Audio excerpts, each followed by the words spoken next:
morning, everybody. We're going to go ahead and get started this morning with our program. I want to thank you for joining us this morning. My name is Pat Kane, Public Programs and Visitor Services Coordinator with the Museum of the Grand Prairie, and doing other cultural and historical programs throughout there it is, Champaign County Forest Preserve District. And we're going to kick off our virtual Harvest Fest program right now this morning. In just a few moments, I'm going to bring on Kim Sheehan, Assistant Director of Education at Spurlock Museum, where she is going to tell some awesome, scary stories that are kid-friendly as well. One thing before we get started, before I turn it over to Kim, let us know where you're watching from this morning. Write it down in the comment section below. I'm streaming live from my house in Champaign, Illinois. As you can see, we are very festive here at the Kane household. My wife did an excellent job decorating the fireplace behind me, and she said to make sure to let everybody know that she did the decorating. So she did an awesome job. But let us know where you're watching from today, whether you're watching from Central Illinois, other parts of the state, other parts of the United States, maybe even across the world. Write that down in the comment section below. This program is a part of our virtual Harvest Fest event, as I just mentioned. This is a popular annual program we do every October, and unfortunately, due to the COVID pandemic, we cannot do it in person, but we're trying our best to do it virtually this year. So this is the first program of first activity, first piece of content that will premiere throughout the day on our Facebook and YouTube pages where you are watching us right now. So tune in throughout the day for a whole bunch of awesome content, a part of the Harvest Fest event. You can check out the event schedule on our Facebook page in the Facebook events tab to learn what will be coming at you later on today. See, my mom is watching from Rantoul. Hey, Mom. She hasn't seen the Halloween decorations in the house yet, so this is what it looks like. But let us know where you're watching from. Write that down in the comment section below. Okay, without further ado, I'm going to turn it over to Kim Sheehan. As I mentioned, she is the Assistant Director of Education at the Spurlock Museum, and every year comes out and tells some really awesome, scary stories next to our campfire out at the Harvest Fest annual event, and I'm excited to have her join us this morning. So let's give a warm virtual welcome to Kim Sheehan. Yay! Hi, everybody. I am so glad to be back to the Harvest Fest. And I was thinking, okay, it's 10 in the morning. What can we do to make it feel more like a scary time around the campfire? So I thought I brought my my quilted vest with the little hood on the top, which I would normally wear when I'm storytelling at a campfire. This way you can still see my arms and everything, but it usually keeps me warm. I also have one of my very favorite drinking cups today. It's very Halloween in its theme, but it also, let me push the button. There we go. It lights up. So this is our campfire. Okay, so you might see it kind of flickering for the next few seconds over there to my side, but getting a little bit more in the mood for what we're going to be doing. Now, considering I had no idea what age my audience was going to be today, I do have two, let's call them more spooky stories, okay? But nothing that's super, super scary, no big blood or anything. And I'm sorry if that disappoints a lot of you, but the last thing I want is for anybody not being able to sleep tonight, who's very small. So I just hope you enjoy the fact that we're telling some good stories, okay? And I want to start with a classic, one that has been around forever, one that I'm hoping that I've changed just enough so that even if you're familiar with the story, you're still going to enjoy it. And if you do know the story and there are other people sitting around the computer listening to the story who may not know the ending, I would very, very much appreciate it if you would keep it a secret until we get to the end, okay? So this is the Blue Velvet Ribbon. There was a new girl at the high school, and Johnny saw her when she came into homeroom first thing in the morning, and she was beautiful, absolutely beautiful. And he thought, she'd be even more beautiful if she would smile. But it was her first day. She was a new girl and she was too nervous to smile. But Johnny watched her in homeroom, and then she was in math with him the next hour, and then the next and the next. And Johnny got to really, look at how pretty she was, but also to see how smart she was too. Well, it came time for lunch, and he thought, okay, I really want to meet her. What should I do? And he thought about all those things that his parents had always told him in terms of meeting a new person. And one of the things they always stressed was say something nice about the person. And Johnny had been thinking of what that would be. And one of the things he had noticed that morning was that this girl, her name was Amelia. He loved that name. But the girl was wearing this blue velvet ribbon around her neck. And at one point, he saw that ribbon matched her eyes. So he thought that might be a good thing to talk about. So everybody went into the lunchroom, and Amelia got her tray, and she sat down at a table. Nobody else was there. She didn't have any friends yet to sit with. And so Johnny came up and had his tray, stood across the table from her, and said, hi, my name is Johnny. And she said, I've seen you in my classes this morning. My name is Amelia. And he said, yeah, I know, I heard. I wanted to let you know that I thought that your ribbon matched your eyes, and it was just the most beautiful shade of blue. Could I sit with you and talk for a while? And while Johnny was talking, while Johnny was doing this, what he thought was wonderful compliment, she just kind of closed down. Johnny, I think you're very, very polite, and I really appreciate that you have asked to sit here, and I would love to spend lunch with you, but I just need to tell you one thing, and that is I don't ever talk about my ribbon. Oh, Johnny said, I'm so embarrassed. I'm so sorry, but if you'll let me sit here, I'll try to make it up to you. And so they sat down and they talked, and it was a wonderful conversation. They found out they had so much in common, and they just laughed, and she began to smile, and he had been right. He knew once she smiled, it would be radiant. And I think Johnny fell in love right there in the lunchroom. But it was just the beginning. Once they had met, once they'd had that conversation, they were inseparable. They were together every minute they could be. And Johnny loved it, but he still had now this nagging in the back of his head that, first of all, Amelia didn't want to talk about this blue ribbon, but second, she wore it every single day. And it never seemed to get dirty. It never frazzled. It never broke. It was just always there. But he loved Amelia, and he tried his best not to let it bother him.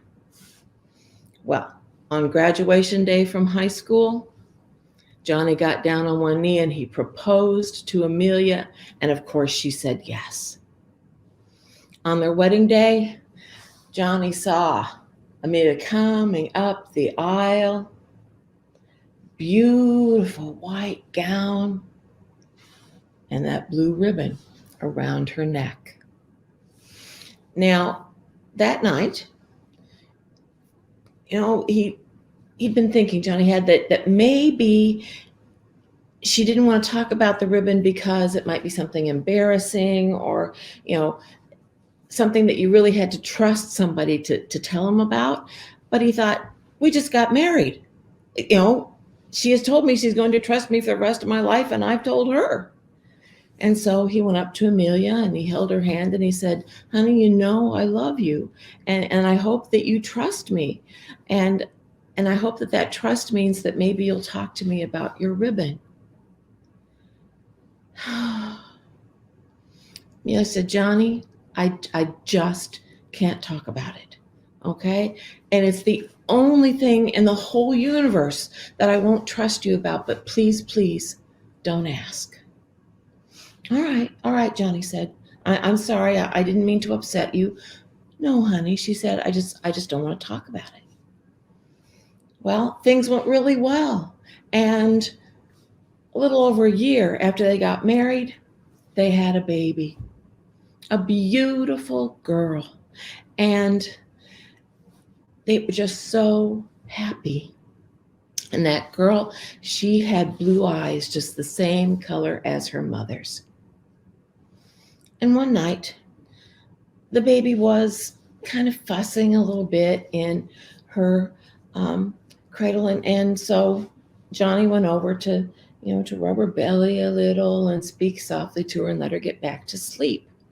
And as he is looking at this little baby and thinking about, oh, she has eyes just like her mother. And that thought came right back, the same color as the ribbon. And so we thought, okay, she loves me. She married me. We have a baby. Certainly, I can find out what it is about this blue velvet ribbon. And so when the baby was sleeping again, Johnny went over to the bed and he kind of sat down next to where his wife was sleeping and kind of put an arm around her to hold her and feel how warm and snuggly she was. And then very softly, he took hold of an end of the bow on that ribbon and he pulled. And the ribbon came off in his hand and Amelia's head rolled into his lap, her blue eyes dead but staring at him. And that's the story of the blue velvet ribbon. Like I said, you may have heard other versions of it. I love when I can find lots of versions of the same story. I love it when I can kind of make one up on my own. And like I said, I hope you enjoyed it. So my second story is one I actually just found this week. And it was in a book of spooky stories from around the world. And considering I work at the Spurlock Museum, I'm in the museum right now, and we are a museum of world cultures. I love to be able to tell folk tales from all over the world. So the tale that I'm about to tell you is from Tibet. So I want you to think mountains and cold, okay? And the name of our story is The Old Ogre. Now, one of the main characters in the story is a fox. And in many parts of East Asia, Southeast Asia, foxes are tricksters. A trickster is an animal or a person who very logically tricks another animal or another person. And so watch how clever Fox is in this story. So one day, there was a mother and a daughter, and the mother needed to go run some errands. And the daughter just was happy staying home, but the mother wanted to make sure that she gave some very strict instructions to her daughter. She wasn't that old, and the mother wanted to make sure she was protected. So she said, now, as soon as I leave, I want you to make sure that the front door and the back door are locked, and don't let anybody in until I come home. Yes, Mama, the little girl said. And so mother went out and she stood right outside the door until she heard her daughter lock that door. And off she went to do her errands. Now, it just so happened that on that mountain lived an ogre. He lived in one of the caves up higher on the mountain. And this ogre ate people. So as you can imagine, that's one of the reasons the mother wanted to have the door locked, was in case the ogre came by. She wanted her daughter to be safe. Well, it just so happened that the ogre was coming out of the woods near the mother and daughter's house as the mother was telling her daughter to make sure to be safe and to lock the doors. So the ogre waited until the mother was out of sight and said, "Aha, I am going to have a little girl for breakfast." And so the ogre went up to the door and said in his most motherly-like voice, "Dear, it's your mother. I have forgotten something and I need to come back in to get it so I can go run my errands. Please unlock the door for me." Well, the little girl inside was pretty sure that that voice did not go with her mother. And so she said, "If you're my mother, I want you to do this for me." Now, you'll notice here at the front door, there's a little hole in the wood of the door. What I want you to do, she said, is put your hand in front of that hole and I can look at it and guarantee you are my mother. "All right," the ogre said, and the ogre put his hand in front of that hole in the door. And basically all the little girl could see was that the hand in front of the hole in the door was very, very hairy, which meant, it wasn't her mother. "I'm not going to let you in. You are not my mother," the little girl said. And so the ogre thought, he said, "Well, dear, I am on my way home and I have to go through the forest. And you know, there's leaves all over and it's really, really shady. And sometimes it's kind of hard to see in the forest. Could I borrow a lantern from you and then, light the candle in it so I can see on my way home?" Well, that wasn't a bad request, and it didn't require the little girl to open up the door. So she took a lantern and she put a candle in it and she lit the candle. And now she didn't want to open the front door because she knew whatever it was right outside the front door. So she took that lantern with the lit candle and she went to the back door and she unlocked it and she opened it just far enough to put that lantern out there. Boom, close the door and lock it.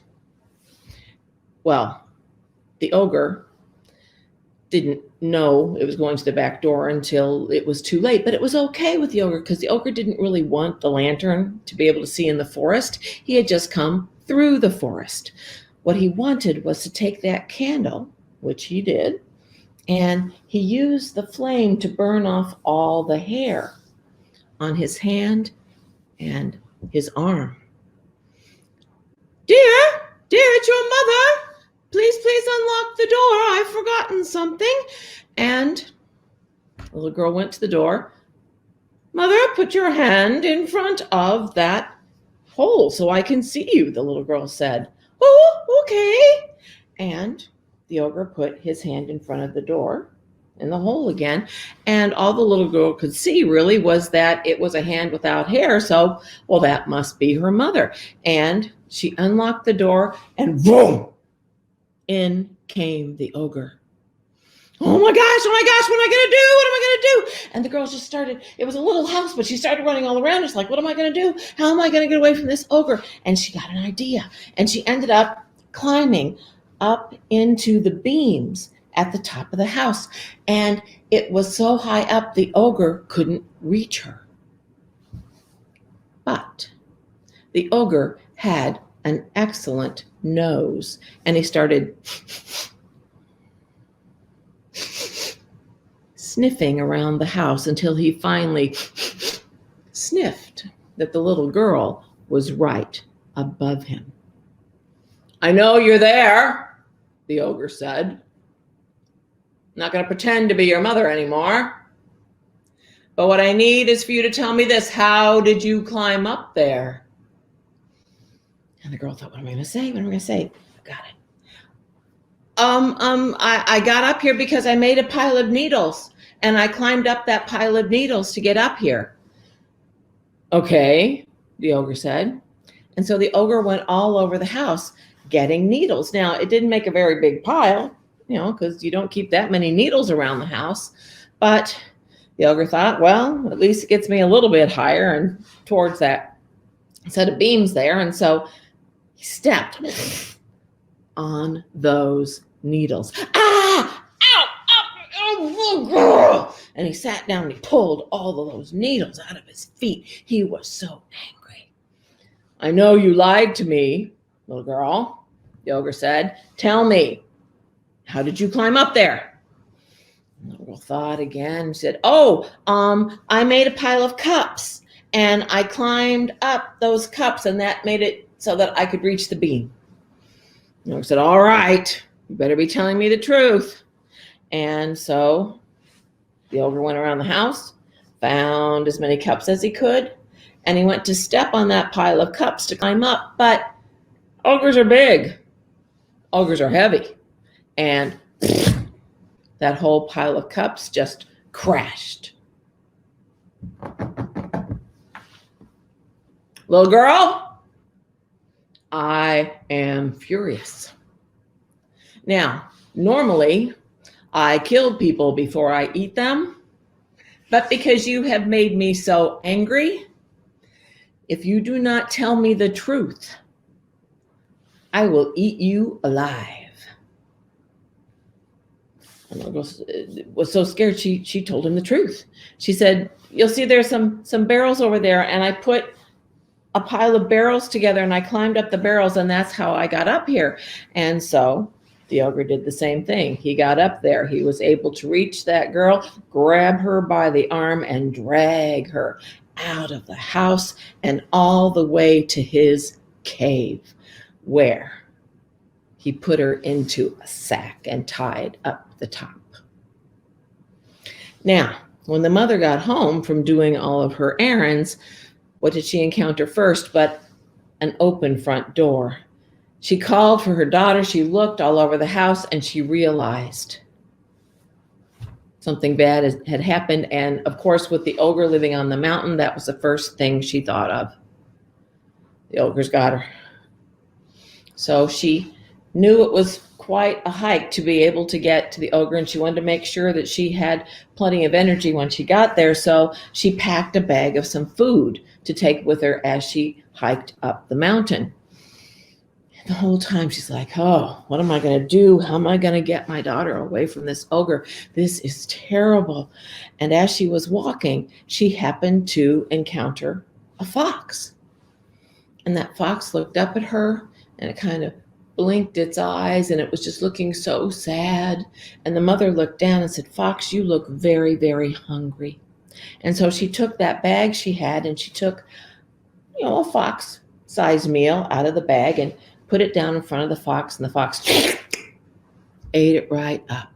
And he began to jump, and he was smiling, and the mother said, now, Fox, I've fed you. I've done you a favor. Will you do me a favor and help me find my daughter?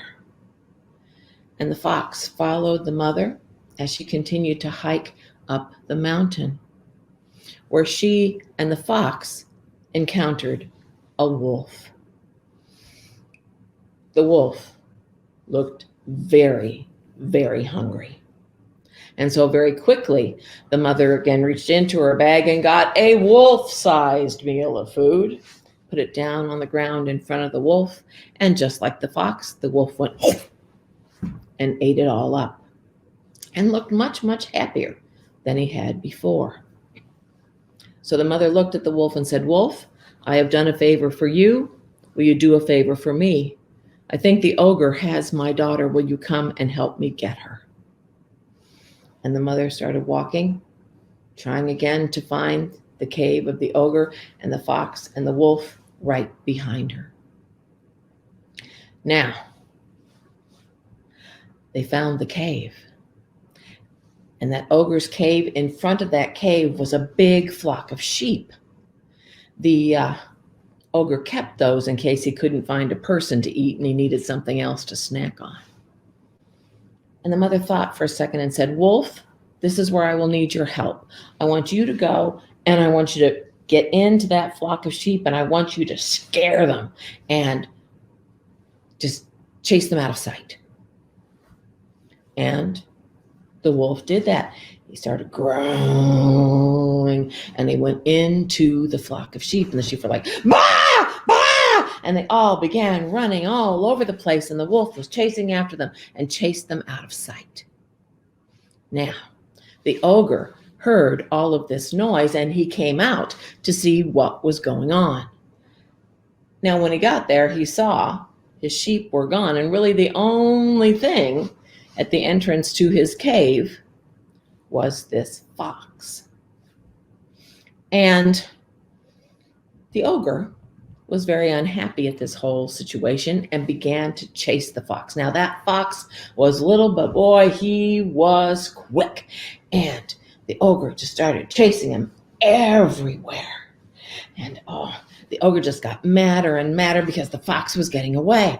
But the fox was good and made sure the ogre was out of sight of the cave. And the mother snuck in, and she looked around the cave. There were all of these bones of people that the ogre had eaten before. But there was a sack in that cave, and the sack was moving. The mother ran over, opened up the sack, and of course, the daughter was inside. And the daughter said, Mother, thank you for coming to get me. Thank you so much. And they hugged. And the mother said, we've got to get out of here. We have got to get home and back behind locked doors. Yes, Mother, the daughter said. And so, hand in hand, they began running down the mountain and safely back home. Now, the ogre had been chasing that wolf for quite a while, and finally he realized he really wasn't big enough of a bite for the ogre to eat anyway. So he thought, I've still got that little girl there. She can be breakfast for me. That'll be fine. But when the ogre got back to the cave and went inside, he saw that that sack was empty and the little girl had escaped. Now, the ogre had been mad most of the day. He was furious. He now had nothing to eat. He was exhausted. And all he could think of was going back down to the house where the mother and the daughter lived. And the mother was going to be lunch because the daughter was already planned for breakfast. Now, as the ogre started going down the mountain towards their house, who should he run into but Fox? Now, Fox was sitting right at the edge of a cliff that went down thousands of feet to the bottom. And the ogre came by and said, You have been a problem for me this morning, Fox. You run too fast, but you're here right now. I'm going to grab you, and you're going to be my appetizer before my breakfast. I have no idea what you're talking about, Fox said. There are thousands of foxes all over these mountains. I am not a trick-playing fox. I am a basket-weaving fox. And indeed, in front of him was a half-done basket, a huge basket that Fox had been working on. And the fox said, can't trick you, but, I can teach you how to weave a basket. Would you like to learn that? And Ogre thought, well, I'll still eat the fox when it's all done, but sure, I'd like to learn a new skill, so I'll learn how to do the basket. Now, as I'm sure you figured out, this was the same fox that he had been chasing, and this was his trick. He told the ogre to sit in the middle of the basket. You see, ogre, Fox said, if you sit in the middle and you can see how putting all the different grasses and things works from the inside of the walls, it's a lot easier to learn how to do than if you're sitting on the outside. So go ahead and sit here right in the middle of the basket. Okay, the ogre said, and the ogre sat in the middle of the basket. And Fox just kept up this talking and teaching. It's like, oh, we have to put this grass this way and this one goes this way. Now make sure you use the right kind of grass. And he just kept building and building and building and building this basket. And the ogre was so intent on listening to how to make a basket, he didn't notice until it was too late that fox was making a basket that was completely closed, like a ball. And before the ogre had half a second to figure out how to get out of that basket, Fox got up. He came around to the back of that basket, put his hands up against it, and shoved it right over the side of the cliff. And the ogre went down and down and down until he crashed at the bottom. And the ogre on that mountain was no longer a problem. And that's the story of the old ogre from Tibet. I hope you enjoyed my stories. Please stick around and enjoy the whole rest of the Harvest Fest. And thank you for being such great listeners. Bye. Thank you so much, Kim. Those are some excellent stories, getting me really in the mood here, here in October. And it's nice to actually be able to hear the stories myself, because with the in-person Harvest Fest event, there's a lot of moving parts happening, and sometimes I don't get to hear as many of the stories. So it's actually nice to sit down and listen to some. You did an excellent job. Thank you. Ramona is watching from Elgin, and she said thank you as well. I want to thank everybody for tuning in today. And as Kim mentioned, this is just the first piece of our virtual Harvest Fest today. Tune in throughout the day on our Facebook and YouTube page for more. Ramona is saying encore. I know Kim does storytelling on the Spurlock Museum page all the time. Is that right, Kim? We just recently changed things around a little bit, but each Wednesday on the Facebook page for Spurlock, from 1:15 to 1:45, I just do stories from around the world. Sometimes there's themes, sometimes it's just stories that I love, but we have a really good time. So please come and join us. Yeah. Check out the Spurlock Museum Facebook page for Kim's stories on there. She does a really excellent job with those stories. So again, thank you to Kim. Thank you to all of you out there watching, and stay tuned throughout the day for more Museum of the Grand Prairie Harvest Fest content. Enjoy the rest of your day. Thank you. Bye, everybody. Good morning, everybody. Thanks for tuning in this morning. My name is Pat Kane, and we're here for another edition of Mornings with the Museum. The theme this week is scary stories, and we will get to all that scary, odd, and weird stuff in just a few moments. But before we do that, let's go around and figure out who is on this edition of Morning. So we'll go around and introduce ourselves to the audience. Again, I'm Pat Kane, Public Programs Visitor Services Coordinator here at the Museum of the Grand Prairie, and doing other cultural and historical programs throughout the Champaign County Forest Preserve District. Barb, would you mind introducing yourself? Sure, I'm Barb Olschlager-Garvey. I'm the director of the Museum and Education Department for the Champaign County Forest Preserve District. Thank you, Barb. And the phone rang. Katie, would you mind introducing yourself? Sure. I'm the education program specialist here at the museum, as part of the Champaign County Forest Preserve. And Mark, why don't you go ahead and introduce yourself? I'm Mark Hansen. I am the curator at the Museum of the Grand Prairie. Excellent. So it looks like Pat is occupied right at the moment, but which is scary all by itself.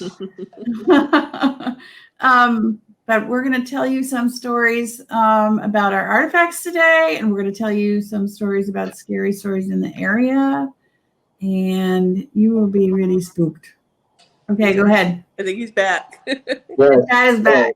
That was scary. The beauty of live programming. But caller was calling. They were curious if we had any more Cornhusk dolls. Yeah. Oh my gosh. I'm going to answer it to say. Oh, we've got some, but we don't have a lot. Yeah, so we had a Cornhusk doll giveaway kit, and in anticipation of a virtual Harvest Fest that is going to happen this weekend. And we do have a few, and I do mean a few, maybe 10 left. I'm going to be on the porch between 2 and 4 this afternoon. So if you'd like one, come early. And we're happy to see that folks like that. We'll try to think of some other fun kits we can give away during this pandemic time.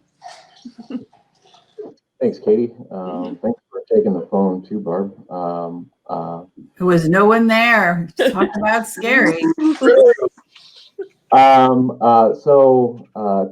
to you three for joining us today here on this Mornings with the Museum program. And we're just going to dive right into the Scary Stories program. One thing, if you haven't done so already, let us know where you're watching from this morning. Write it down in the comment section below. Pat Gallowich says she's watching from Chicagoland. Good friend Perry Morris says he's tuning in from Urbana too. So thanks to Pat and Perry for tuning in. Let us know where you're watching from. But go ahead and write that down below if you haven't done so already. Also, this is a live program designed to be a live Q&A at the same time. So if you have any questions for us, questions about the scary and the mysterious, write those down below. Questions about what we talk about today, questions about the museum in general or anything, write those down in the comment section below, and we can answer those questions here live to the best of our abilities. So as I said, we're just going to jump right into today's program because we have a lot of really, really great stuff to discuss. And again, the theme is scary stories. And let's just go ahead and get going with the scary stuff. Who would like to go first and discuss their things today, their stories, their scary stories? I can go because I just have one, so maybe I should go first. Okay. I know Go ahead. people had more, so Go ahead. Pat can pull up pictures. So I was looking at, and you might hear a squeak, squeak, squeak in the background because I have a dog who's chewing on a toy. So that's not an interference. That's just the dog. So I was very intrigued by this whole thing called morning jewelry. Not like early in the morning, MOUR and morning. And so it appears that morning jewelry has been around for hundreds and hundreds of years, but it became really popular during the time of the American Civil War. What you're looking at right here that's in our collection, and it's a watch fob, and we have 2 watch fobs in our collection. And so it would hold like a little pocket watch, and that is actual hair that is braided. So you could have watch fobs, you could have necklaces, you could have little lockets that had very intricate weavings of someone's hair. And it was a way of holding a person that had passed away kind of close to your heart. So it became extremely popular during Victorian times. Queen Victoria had lost her husband, Albert, and they were, by all accounts, very much in love, and it was a sudden death. And she went into a very extended mourning time. I mean, there were mourning times where you'd wear certain colors of clothes and certain kinds of jewelry, but her mourning time was kind of extended and kind of happened at the same time period as our Civil War time period. And a lot of people were obviously dying. That was a very bloody, very horrible war. At that time, photographs existed, but not for the most, typically people like you and I wouldn't be able to have photographs of our loved ones. So when they passed away, you might want to have something to remember them by. So this was a way of wearing and keeping that person close to you. And they didn't have pictures to go through. They didn't have like old text to read. They didn't have videos to look at. So it seems weird to us, but the more I thought about it, especially in this kind of uncertain time of pandemics, the more it didn't seem weird. And actually, these became so popular that I guess people would sell their hair to jewelry makers, and some people would just wear jewelry made out of hair that wasn't from a loved one. So I just thought that was super interesting. And kind of creepy. Well, a little creepy, but the more I thought about it, the less creepy it came in my head. It might, you know, it is on the surface creepy, but think about it. They just wanted a way to hold people dear, right? And you know, there's even something now, we think of this as kind of archaic and everything. You can send ashes of a loved one to some company out there and they will make it into a diamond for you if you wanted to, you know, wear them close to your heart on a locket or whatever. So it's gone, but it's not all the way gone. I don't think people are doing the hair thing anymore. But yeah, mourning jewelry. If you look it up, there are so many examples, such intricate ones. So I wondered about these. We didn't have a backstory because they came from the Redhead collection. You know, if these were somebody's loved one or just something they bought in a catalog or what. There you go, mourning jewelry, hair. Yeah, I was thinking the same thing when you said, Katie, about the diamond that you can have created. Yeah. I've seen people have ashes of loved ones in like a locket or some sort of, you know, Yeah. thing that they wear around their neck or, you know, on their wrist or Yeah, like little dots. And yeah, so it's not totally gone. Yeah, Jordan is watching out there. She said it's kind of sweet. And she says she has a lock of my toddler's hair in his baby book. Yeah. So yeah, a lot of people do that. My mother, my hair, believe it or not, used to be blonde, and she has like a blonde braid, which seems really weird when you find it. But you know, and I haven't passed away, but a lot of people do that. They cut off a little piece of their little one's hair to remember them when they were little, I guess, right? Yeah. All right. Well, thanks for that, Katie. So mourning jewelry, one thing we're discussing this morning. Who would like to go next? Barb or Mark? Who wants to take it next here? You want to go, Barb? You want me to go? I'll go. It's fine. So I chose to talk about hauntings. And then, you know, there are thousands of hauntings. And of course, since we're a local history museum, I decided to talk about local ones. Mm-hmm. And narrowing it down was almost impossible, but I'll try to speed through my 3 hauntings because I thought they were fun. Well, they're not exactly fun. Probably the most commonly known one in the whole area is the English building, which was once the women's building. And this is perfect because it ties right into our year of the suffrage anniversary, women's suffrage, that is. So women were admitted to the university very early in the 1870s, but there was no provision made for them to live here. So the YWCA came forward and got some housing together, but the university didn't really get a building together until 1905. So this was once the women's building from 1905 to 1946 when it became kind of the home ec building. And then 1956, it finally was renamed as the English building, and it was no longer a women's dormitory. Well, having said all that, of course, somebody supposedly died here. Pat, you want to go ahead and show the next slide? There was once a swimming pool in this area, and can you show the next one? So there's some women in the women's building swimming in the women's swimming pool, and apparently a woman drowned there, or maybe she jumped from the gallery and hurt herself somehow.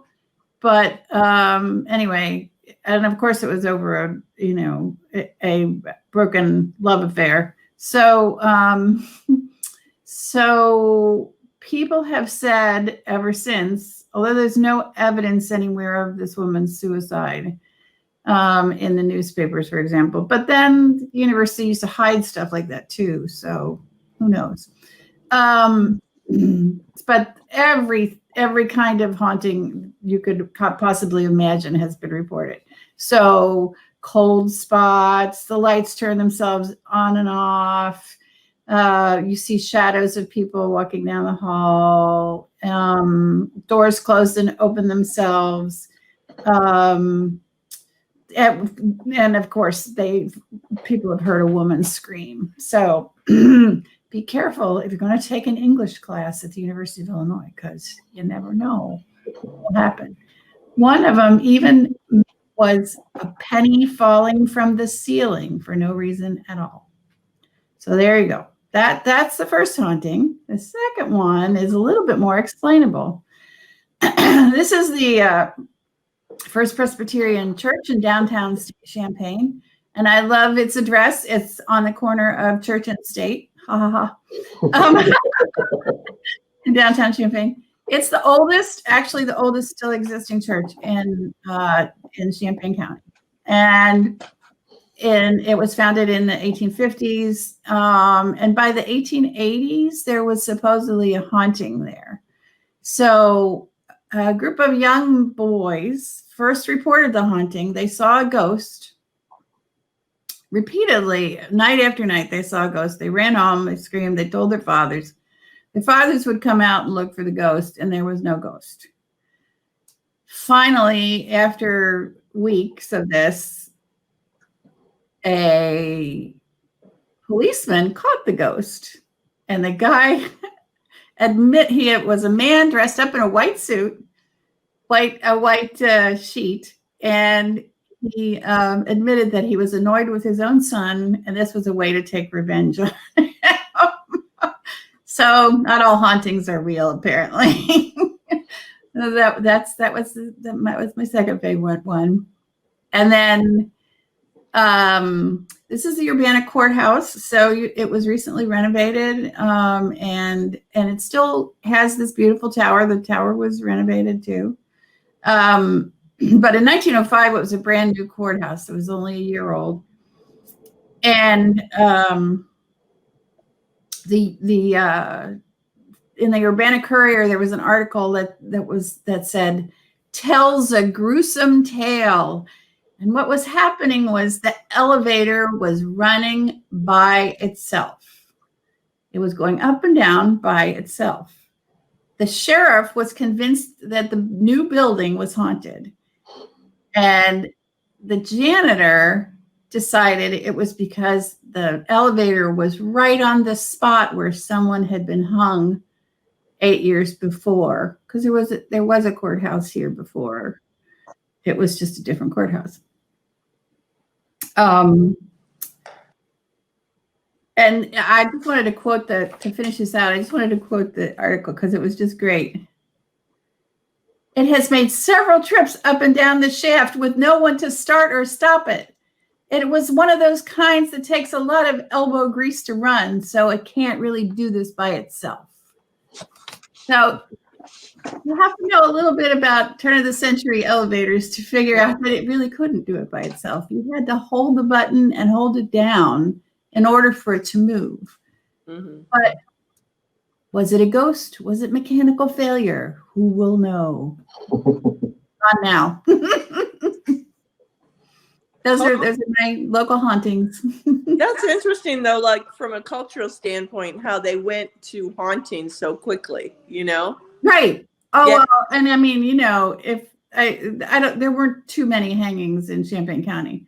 Mm-hmm. So it must have been really fresh in their minds. Right. Right. I mean, it's a traumatic thing. So yeah, I'm sure that the area resonated with that anyway. And then, to go so quickly to haunting is kind of, and the sheriff went on record as saying he was convinced it was haunted.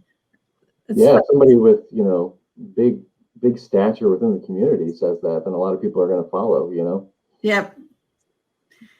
Beware that, I mean, when I first came to the University of Illinois, both the architecture building and Lincoln Hall had elevators that worked like that. And they had a glass door so you could see through it, and a cage door that also closed. So you could see yourself going up and down, and you couldn't, it didn't have any memory, right? So I know what kind of elevator this is, and it doesn't move by itself. It was cool. Yeah. No, those are great stories of local hauntings. If you know of any others and you wanted to share them with us, write those stories of local hauntings that you know about down in the comments section. Maybe something you've experienced yourself or something you've heard about. Write that down in the comment section. We'd love to hear your stories of local hauntings too. Thanks, Barb. Sure. Mark, I know you've got some interesting things to show us. Yeah. So I'm gonna reshare the screen here, and you can go ahead and take it away.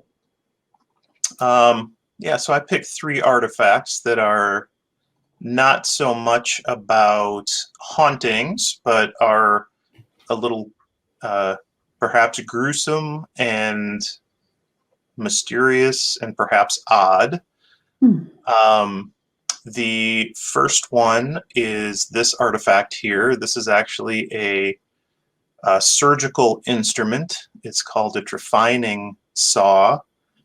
And its purpose is basically to cut a small circle of bone out of someone's skull.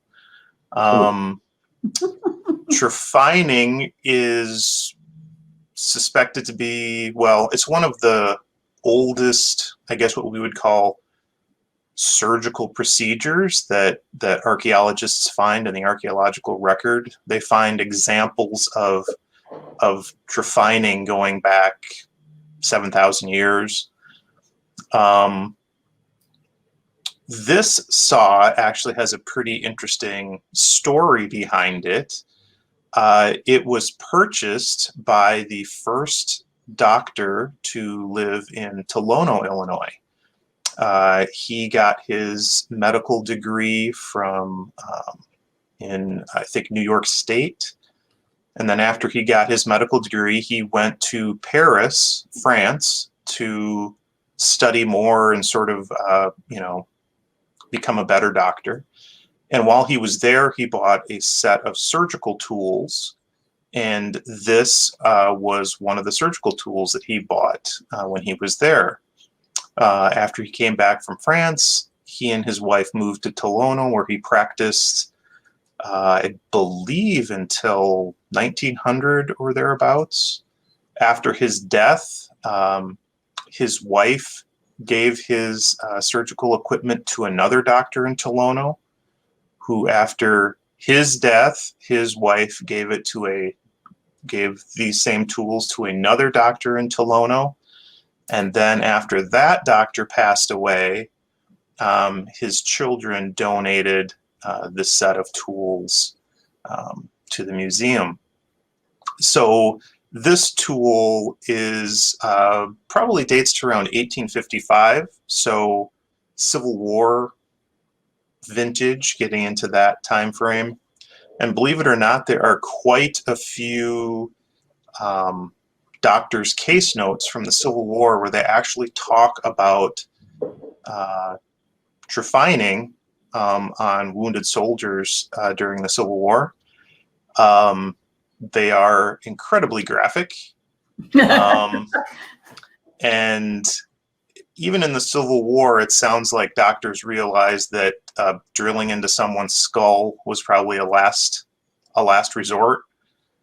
So a lot of soldiers, if they were wounded so severely that this was an option, most of them died. But remarkably, many didn't. Trephining was thought to have saved their life.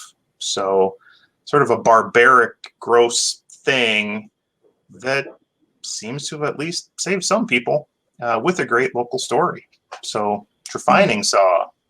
Mark, real quick, is there any mention in those doctor's notes, or do you know, was there any numbing or some form of anesthesia that would take place before this would be used?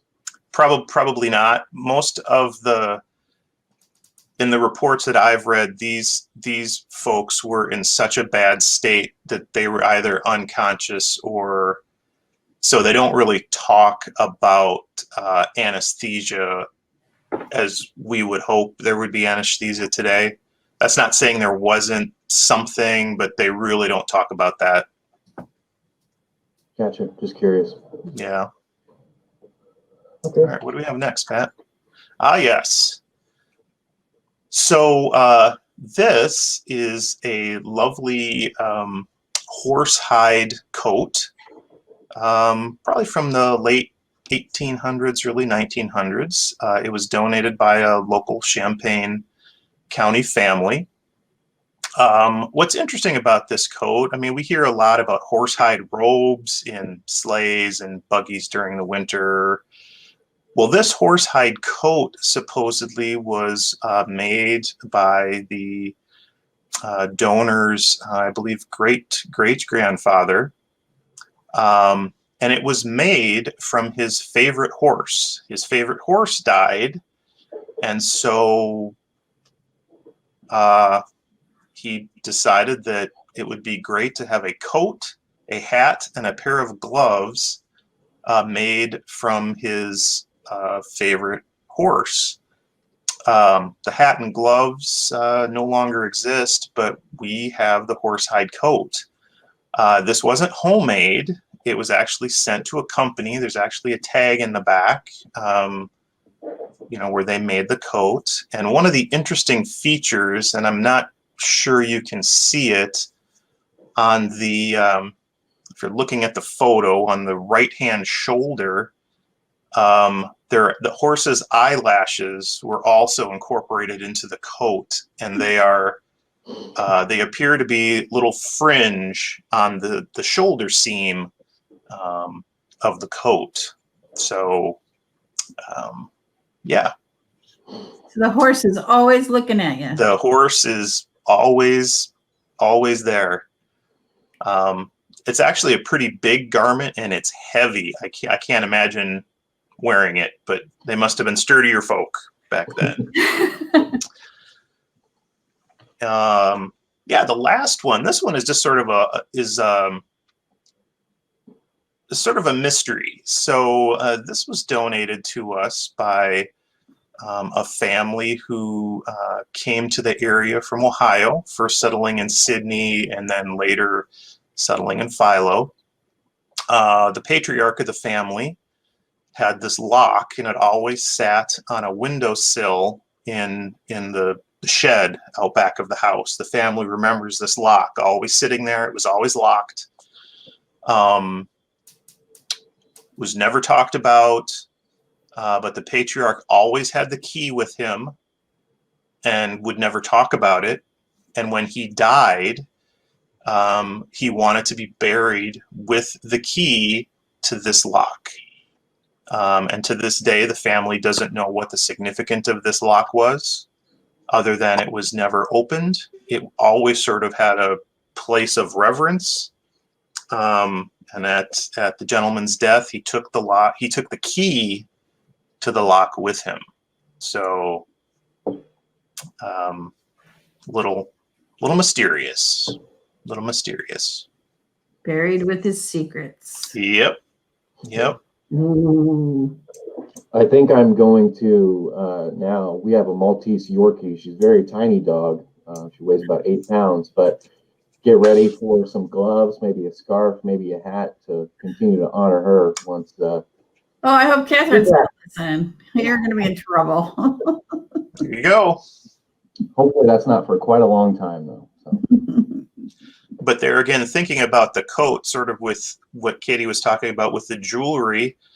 I mean, farm folk were, waste not, want not. So, why animal dies? Why waste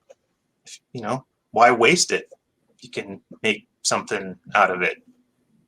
So I don't know. Well, yeah, I mean, when you think about it, your hair is a renewable resource too. So why not use it? Yeah. So who knows?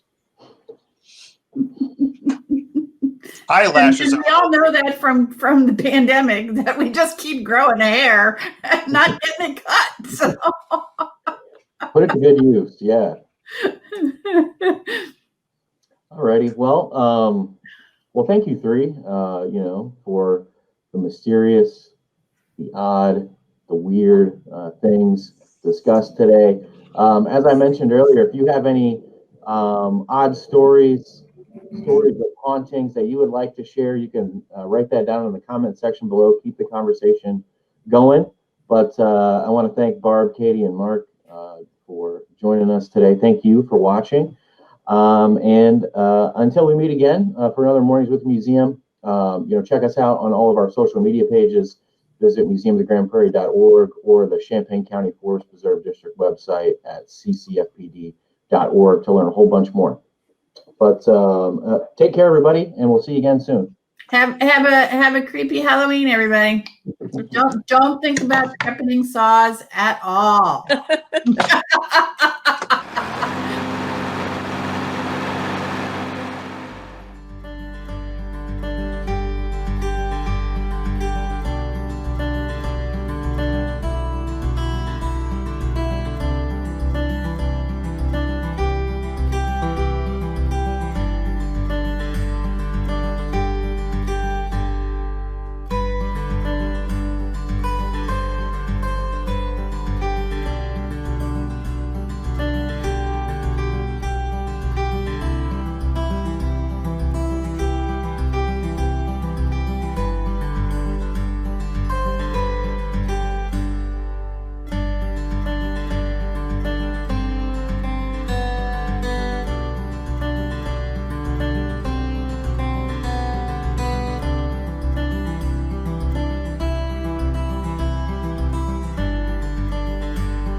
Thank you for tuning into CUI's TV. We hope you enjoyed the show. This video can be accessed anytime on youtube.com. In the YouTube search bar, type in UPTV6 and look for their microphone logo. We hope you will join us again next week for more local, engaging content designed specifically for Champaign County older adults. Take care.